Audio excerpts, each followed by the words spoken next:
ప్రతిపక్షంలో ఉన్న, అధికారంలో ఉన్న ఒక రాజకీయ పార్టీకి అత్యంత కీలకమైనది support system. Social media, TV డిబేట్లు, గ్రౌండ్ లెవెల్ ప్రచారం ద్వారా పార్టీ ఇమేజ్ను రక్షించే ప్రత్యర్థుల విమర్శలను తిప్పికొట్టే వాయిస్లు. వైసీపీలో ఇటీవల ఈ సపోర్ట్ సిస్టంపై తీవ్రమైన ప్రశ్నలు వస్తున్నాయి. కేఎస్ ప్రసాద్, పాషా వంటి యాక్టివ్ ప్రచారకులు, జడా శ్రవణ్ వంటి సామాజిక వాయిస్లు పార్టీ ధోరణిపై బహిరంగంగా అసంతృప్తి వ్యక్తం చేస్తున్నట్లు రాజకీయ వర్గాల్లో చర్చ జరుగుతుంది. దశాబ్దాలుగా రక్తం దారపోసిన కార్యకర్తలు, నిత్యం పార్టీ కోసం పోరాడిన వాయిస్లకు గుర్తింపు లేకపోవడం, అవమానాలు, నిరాదరణ ఇవి పార్టీ లోపలి బలహీనతలకు అద్దం పడుతున్నాయని విశ్లేషకులు అభిప్రాయపడుతున్నారు.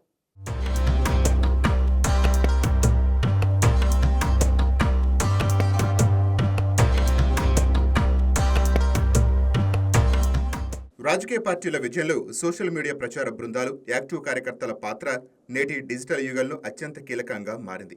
టీవీ డిబేట్లు, ట్విట్టర్, ఫేస్బుక్ వేదికలుగా పార్టీ వాదనను బలంగా వినిపించే వ్యక్తులు ఆ పార్టీకి ఒక రకమైన డిజిటల్ సైన్యంగా వ్యవహరిస్తున్నారు. ఇలాంటి నేపథ్యంలో వైసీపీ తరపున ఏళ్ల తరబడి క్రియాశీలకంగా వాదనలు వినిపించిన కేఎస్ ప్రసాద్, పాషా వంటి ప్రచారకులు ఇటీవల పార్టీకి దూరం కావటం రాజకీయ వర్గాల్లో చర్చనీయాంశంగా మారింది. అందుబాటులో ఉన్న సమాచారం ప్రకారం వీరిద్దరూ ప్రత్యర్థి పార్టీ వైపు మళ్లకపోయినా వైసీపీ అంతర్గత తీరుతేనే బహిరంగంగా అసంతృప్తి వ్యక్తం చేస్తున్నారు. దశాబ్దాలుగా పార్టీ కోసం శ్రమించిన తమను గుర్తించకపోగా నిర్లక్ష్యం చేశారన్నది వారి ప్రధాన ఆరోపణ.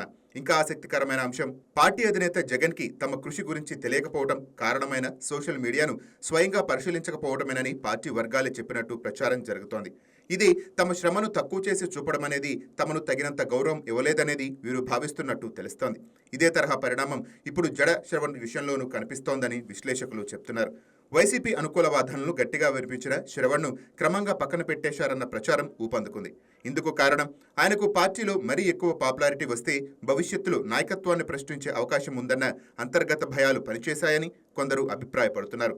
అదనంగా దళిత వర్గానికి తానే ప్రాతినిధ్యం వహిస్తున్నానని శ్రవణ్ చెప్పుకోవటం పార్టీ అధిష్టానానికి నచ్చలేదన్న వాదనలు కూడా వినిపిస్తున్నాయి. ఫలితంగా శ్రవణ్ కూడా ఇప్పుడు పార్టీ తీరుపైన బహిరంగంగా విమర్శలు గుప్పిస్తున్నారు.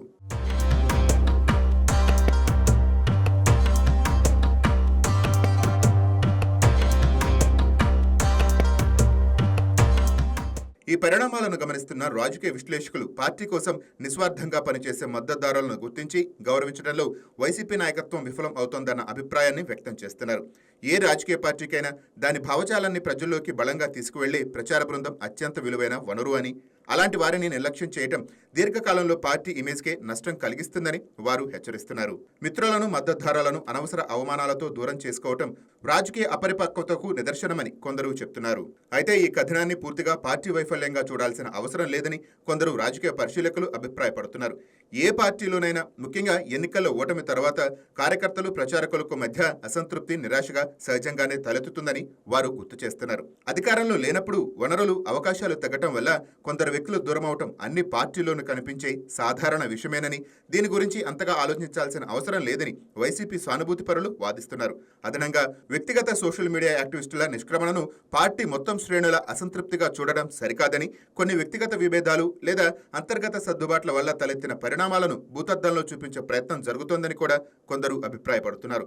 ప్రత్యర్థి పార్టీలు, మీడియా వర్గాలు ఇలాంటి వ్యక్తిగత ఉదంతాలను భూతద్దంలో చూపి పార్టీ ప్రతిష్టను దెబ్బతీసే ప్రయత్నం చేయడం రాజకీయాల్లో సాధారణమేనని వారు గుర్తు చేస్తున్నారు.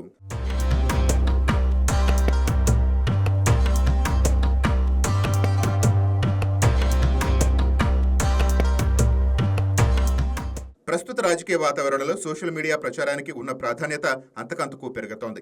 టీవీ డిబేట్లు, యూట్యూబ్ ఛానళ్లు, ట్విట్టర్ స్పేసుల ద్వారా పార్టీ వాదనను ప్రజల్లోకి తీసుకువెళ్లే వ్యక్తులు ఒక రకమైన అనధికారిక ప్రతినిధులుగా వ్యవహరిస్తుంటారు. వీరికి పార్టీలో అధికారిక పదవులు ఉండకపోయినా ప్రజా అభిప్రాయాన్ని ప్రభావితం చేయడంలో వీరి పాత్ర చిన్నది కాదు.